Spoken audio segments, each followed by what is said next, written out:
起きろ。朝だぞ。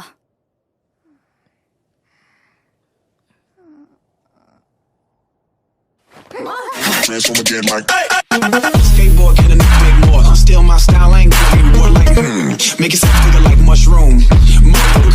All y'all wanna be like me. All y'all wanna spit like P. Listen, wanna hit like me. Meanwhile you wanna kiss my okay so hey guys और स्वागत है तुम सभी लोगों का हमारे एक और नए वीडियो में। और इस वीडियो में हम एक और एनिमे यानी कि इरेज्ड, जो कि इस एनिमे का नाम है, उसका हम रिव्यू करने वाले हैं। तो इस एनिमे में कुछ फैंटेसी वर्ल्ड नहीं है अटैक ऑन टाइटन की तरह।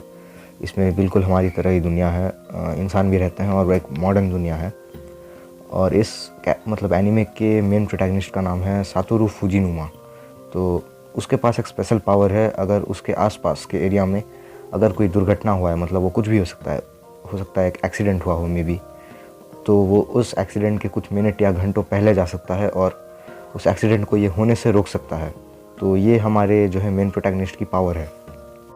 तो सातोरू बेसिकली यहाँ एक मांगा आर्टिस्ट है इस एनिमे में, लेकिन पता नहीं क्यों वो एक पार्ट टाइम जॉब के हिसाब से पिज़्ज़ा डिलीवरी बॉय का काम करता है। तो एक बार उसके मॉम का कोई मर्डर कर देता है और इसके बाद सातोरू कुछ घंटे या मिनट नहीं बल्कि 18 साल पीछे चले जाता है। तो 18 साल पहले यानी कि सातोरू के बचपन में कुछ किडनैपिंग्स हुआ करते थे और सातोरू ये फिगर आउट कर लेता है कि कहीं ना कहीं उसके मॉम के मर्डर का केस इस किडनैपिंग से रिलेटेड है।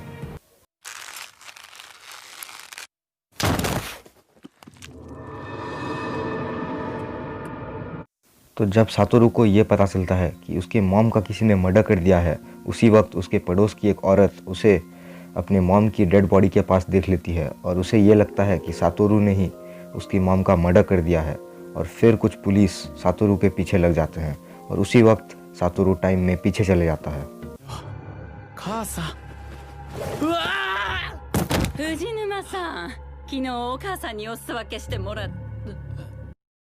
तो क्या सातोरू अपने मॉम के मर्डर के केस को सॉल्व कर पाता है? क्या सातोरू वो किडनैपिंग को रोक पाता है? ये सब तुम्हें जानने के लिए एनिमे देखना पड़ेगा और तुम्हें इस एनिमे में सबसे ज़्यादा सस्पेंस देखने को मिलेगा और ये एनिमे पूरा सस्पेंस से भरा हुआ है। तो ये तो हो गया हमारी स्टोरी का प्लॉट। तो अब हम बात करते हैं इसके कुछ दूसरे इंपॉर्टेंट कैरेक्टर्स के बारे में। तो सबसे पहले हमारे लिस्ट में आती है कायो। तो कायो सातोरू की बचपन की दोस्त है, जिसका किडनैपिंग के केस में जो कि सबसे पहले किडनैप हुई थी। तो कायो एक शाय लड़की थी जो कि सातोरू के स्कूल में उसी के क्लास में पढ़ती थी। वो बिल्कुल भी किसी से दोस्ती नहीं करती थी और चुपचाप अपने काम से मतलब रखती थी। लेकिन सातोरू ने ये डिसाइड किया कि वो इस बार उससे दोस्ती करेगा और इसका किडनैपिंग होने से उसे ज़रूर बचाएगा। तो सातोरू क्या ऐसा कर पाता है, ये तुम्हें एनिमे देखकर पता चलेगा। और एक बार सातोरू स्कूल में ये नोटिस करता है कि कायो के पैर पर कुछ स्कार्स हैं और फिर हमें पता चलता है कि कायो की मॉम बहुत ज़्यादा एग्रेसिव है और वो कायो पर अपना सारा गुस्सा निकाल देती है। तो इसके बाद जो हमारा अगला इम्पॉर्टेंट कैरेक्टर है वो है सातोरू का टीचर। सातोरू का टीचर सातोरू की बहुत जगह बहुत अच्छी तरीके से उसकी मदद करता है और हमेशा सातोरू का सपोर्ट करता है। और ये कैरेक्टर क्यों इम्पोर्टेंट है ये तुम्हें सीरीज़ देखकर पता चल जाएगा और मैं इसके बारे में कुछ एक्स्ट्रा नहीं बोल सकता। वैसे देखा जाए तो इरेज्ड में और भी कई सारे इंपॉर्टेंट कैरेक्टर्स हैं, लेकिन मैं किसी के बारे में यहाँ बात नहीं कर सकता। अगर मैंने उनके बारे में बात की तो वो तुम्हारे लिए स्पॉइलर होगा। इस एनिमे में जो सातोरू और कायो की केमिस्ट्री दिखाई गई है वो तुम्हें बहुत ज़्यादा क्यूट लगने वाली है और बहुत ज़्यादा पसंद भी आएगी।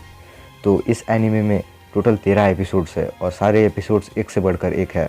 ये एनिमे तुम्हें अपने से पूरे अटैच करके रखेगी और जब तक तुम इस एनिमे को ख़त्म नहीं कर देते तब तक तुम उठ भी नहीं पाओगे। मैंने इसे पूरे एक साथ 13 के 13 एपिसोड्स इसके देख लिए थे और मैं होप करता हूँ कि तुम भी ऐसा ही करोगे, क्योंकि तुम उठ ही नहीं सकोगे इस एनिमे को जब तक तुम कंप्लीट नहीं कर लेते। ये इतना ऑसम एनिमे है।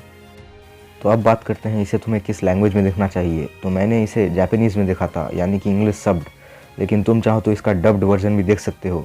इसके दोनों इंग्लिश और हिंदी डब अवेलेबल है।